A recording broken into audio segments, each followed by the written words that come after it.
Saifo Maseko had finally secured a small maintenance contract from his local municipality. After months of paperwork, compliance checks, and waiting, he received a call from an official named Mr. Dlamini.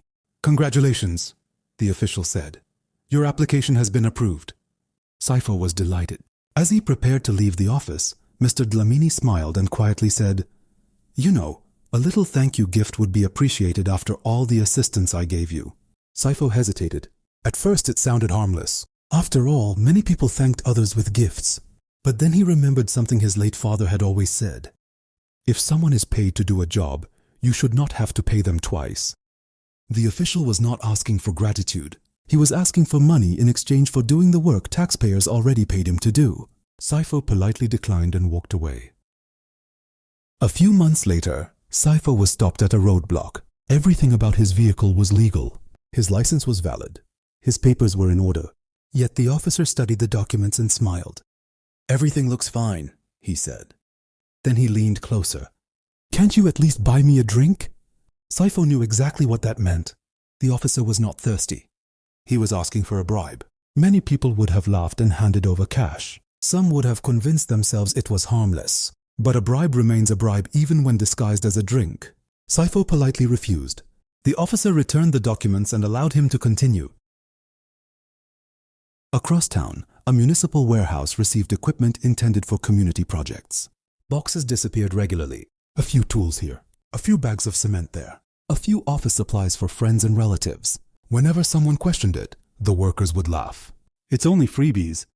It's not a big deal. Everyone does it." But those supplies belonged to the public. Every stolen item meant fewer resources for schools, clinics, roads, and communities. What people called freebies were actually stolen property. Little thefts became large losses, and the community paid the price. When a position opened at a local government office, dozens of qualified applicants submitted their applications. One candidate, Thandi, had excellent qualifications and years of experience. She was confident she would be considered fairly. Instead, the job went to someone else. The successful candidate happened to be related to a senior official. People shrugged. "It's just helping family. It's just a connection. It's just a favor." But the favor came at the expense of fairness. The connection denied an honest person an opportunity. What looked like kindness was actually nepotism, and nepotism is a form of corruption. Years passed. Saifo watched many people chase quick money through dishonest means. Some drove expensive cars, some built large houses, some appeared successful. But behind the smiles were investigations, court cases, broken relationships, sleepless nights, and constant fear. Meanwhile, Saifo continued working honestly. He was not rich.